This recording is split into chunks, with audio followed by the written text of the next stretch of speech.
You cannot save someone who refuses to heal. Welcome to the Soft Girl Era podcast, where we unlearn survival and reclaim the softness, rest, and joy we deserve. I'm your host, LeAnne Dolce, pronounced Dolce, like sweet softness whispered in French. I recently had the privilege of interviewing Ida Riley, a powerhouse who's been transforming lives by challenging one of the most dangerous myths we carry as Black women, the belief that we can save a broken person. Ida's work is revolutionary because she's helping us understand that trying to heal someone who refuses healing isn't noble. It's a trap that drains our energy and keeps us stuck in cycles of exhaustion. Her impact is making the world a better place because she's giving us permission to prioritize ourselves without guilt, without apology, and without explanation. Today, I'm sharing the profound insights from my conversation with Ida Riley. And trust me, this is the permission slip you've been waiting for. Let's start here. How many of us have poured ourselves into relationships, friendships, family dynamics, believing that if we just loved harder, prayed longer, showed up more consistently, we could fix someone who's broken? We've been taught that our strength means carrying others, that our love means sacrificing ourselves, that our faith means never giving up on anyone. But here's the disruptive truth Ida Riley shared with me. You will exhaust yourself trying to save a broken person, and that person will continue to be broken. We have to accept that some people don't want to heal. That's not cruelty, that's clarity. This hits differently when you're a high achieving Black woman who spent decades in survival mode. You've led teams, you've raised families, you've held down households and carried communities on your back. And now you're tired. You're ready to shift from constantly grinding to finally grounding in joy, peace, softness, and self prioritization. But you can't get there if you're still trying to save people who refuse to save themselves. During my interview with Ida Riley, she painted a picture that so many of us know too well. We cling to this savior complex because we've been conditioned to believe that our worth is tied to how much we can endure, how much we can give, how much we can fix. The church told us to turn the other cheek. Our families told us to be strong. Society told us we're superhuman. So we kept the cape on even when it was choking us, even when we were battling our own storms, our own health crises, our own heartbreak, we still showed up for everyone else. But Ida Riley's message is clear. That's not strength. That's self destruction. Let me share three key lessons from my conversation with Ida Riley that every Black woman needs to hear right now. Protect your energy first. Exhaustion from trying to save others leads to your own breakdown. You have to set boundaries early to heal yourself. Research shows that increased mental health service use correlates with more diagnoses. But here's the catch: stigma and overdiagnosis often label normal responses as disorders, blurring the lines and exhausting helpers who ignore someone's unwillingness to change. When you're pouring into someone who refuses to do the work, you're not helping them. You're harming yourself. And sis, you cannot pour from an empty cup. You cannot heal others while you're bleeding out. Recognize unwillingness as a choice. Not everyone wants healing. Stigma and cultural myths make people resist, just as some view therapy as weakness despite its proven benefits. Ida Riley reminded me that older generations often see therapy as a sign of weakness, a betrayal of faith, or an admission of failure. But here's the reality: 55.8 million adults now seek mental health support because they've chosen healing. The ones who refuse, that's their choice, and you have to respect that choice by releasing them with grace and protecting your peace. Focus on self healing for true empowerment. Redirect your energy inward. Comprehensive approaches like therapy plus lifestyle changes yield real recovery, not endless fixing of others. When you stop trying to save the unhealable, you create space for your own transformation. You reclaim your time, your energy, your joy. You step into your soft girl era where rest isn't a reward, it's a right. Now, let me back this up with real world proof because Ida Riley didn't just share theory. She shared stories of Black women who've lived this truth and transformed their lives. Think about Dr. Joy DeGruy, the Black scholar and author of Post Traumatic Slave Syndrome. She dedicated her life to empowering Black professionals and healing intergenerational trauma. She understood the weight of ancestral pain, the scars left by systemic oppression, the invisible wounds passed down through generations. She wanted to help, she wanted to heal, she wanted to save. But she hit a wall when she tried to save community members who refused therapy due to stigma, all while battling her own health challenges. Can you imagine that? Fighting for your own survival while simultaneously trying to carry people who won't even pick up their own burdens? She exhausted herself trying to force healing on people who weren't ready. She gave and gave and gave until there was nothing left. But something shifted. She made a decision that changed everything. She set firm boundaries and focused on self care and evidence based education over forced healing. She stopped chasing people who were running from their own wholeness. She stopped begging people to choose themselves. And when she did that, everything transformed. She regained her energy. She authored influential work that reached millions. She ignited self healing movements in Black spaces across this country and beyond. The participants who chose healing, they thrived, they flourished, they became living testimonies of what's possible when you do the work. The ones who refused, she released them with love and moved forward. Her impact has been monumental, sparking widespread therapy adoption in Black communities and reducing stigma long term. But it only happened when she stopped trying to save the unsavable and started protecting her own peace. Then there's Tarana Burke, founder of the Me Too movement. She's a Black activist who supported countless trauma survivors, a woman who's held space for pain that would break most people. She experienced burnout from aiding people who rejected ongoing healing. This diverted her energy from her own health advocacy. She was so busy trying to save everyone else that she was losing herself in the process. Can we talk about how familiar that feels? How many of us have sacrificed our own healing, our own rest, our own joys because we were too busy being everyone else's savior.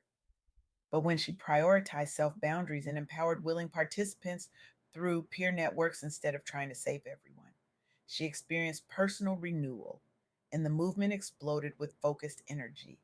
Me Too has empowered over 19 million survivors in an epic cultural wave. 19 million. That's the power of focused energy. That's the power of boundaries.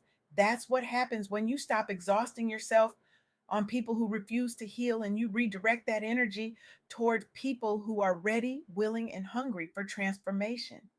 Tarana's story exemplifies the power of not forcing healing on the unwilling and preserving your strength, especially during personal trials. And we cannot forget Iyanla Vanzant, the Black life coach and television host who's been a beacon in spiritual self help circles, targeting Black women entrepreneurs. She was drained by trying to fix family members and clients who rejected change, all during her own relational and health crises. She came from an abusive upbringing. She survived divorce. She knew pain intimately. And because of that pain, she was driven to heal others. But she confronted their resistance. She faced the heartbreaking reality that not everyone wants to be healed. Not everyone is ready. Not everyone will choose wholeness, even when you're offering it on a silver platter.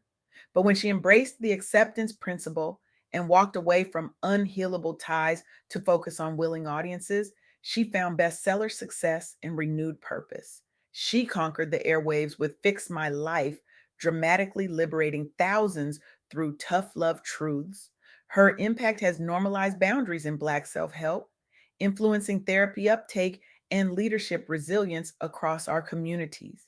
She taught us that walking away isn't abandonment, it's self preservation, it's wisdom, it's necessary. These women, these powerhouses, learned what Ida Riley has been teaching. You cannot save someone who refuses to heal, and trying to do so will cost you everything. Let's talk about what happens when more Black leaders embrace this truth and ditch the savior myth. Imagine empowered communities with less burnout and more breakthroughs. Data shows that reduced stigma boosts genuine help seeking, but acceptance of non healers prevents overdiagnosis pitfalls and fosters resilient Black excellence. When we stop exhausting ourselves on people who refuse healing, we create space for those who are ready. We model healthy boundaries for the next generation. We redefine what strength really means. This is what the soft girl era is all about. It's the sacred pause Black women have been waiting for. It's not a trend, it's a lifestyle rebellion, a deep exhale from the superwoman script, a quiet but powerful return to softness, rest, self trust, and radical joy. And part of that journey is learning to release the cape, to say no without guilt, to set boundaries without apology, to rest without explanation. During my interview with Ida Riley, she challenged me with a question that I'm now passing on to you. How are you learning to be soft in a world that taught you survival?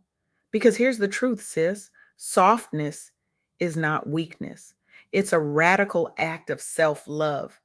And protecting your energy from people who refuse to heal, that's not selfish. That's sacred. Let me be clear about what this means in practice. It means you stop answering every call from that family member who drains you but never changes. It means you stop overextending yourself for that friend who takes but never gives. It means you stop staying in relationships, romantic or otherwise, with people who are committed to their brokenness. And yes, it means you accept that some people don't want to heal, and that's not your responsibility to fix. 20.3% of United States adults received mental health treatment in 2020.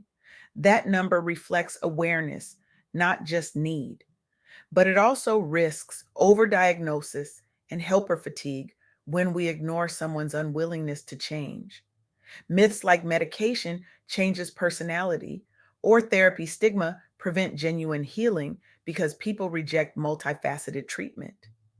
And when you're the one trying to force that healing, you become collateral damage. So here's where we are right now. You're standing at a crossroads. On one side is the familiar path of exhaustion, of carrying people who won't carry themselves, of sacrificing your peace for people who won't choose wholeness. On the other side is liberation, freedom, softness, joy, rest, boundaries, healing, your soft girl era. Which path are you going to choose? Because here's what I know: you cannot save someone who refuses to heal, but you can save yourself. You can choose yourself. You can protect your energy. You can set boundaries. You can release people with grace. You can step into your soft girl era where you're no longer defined by how much you can endure, but by how deeply you can rest, how freely you can laugh, how boldly you can say no. Ida Riley is doing revolutionary work by helping Black women understand that we cannot save people who refuse to heal. And her impact is making the world a better place because she's giving us permission to prioritize ourselves without guilt, without apology, and without explanation. So here's my challenge to you.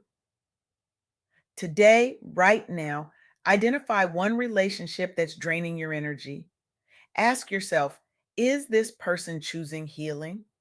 Are they doing the work? Are they willing to change?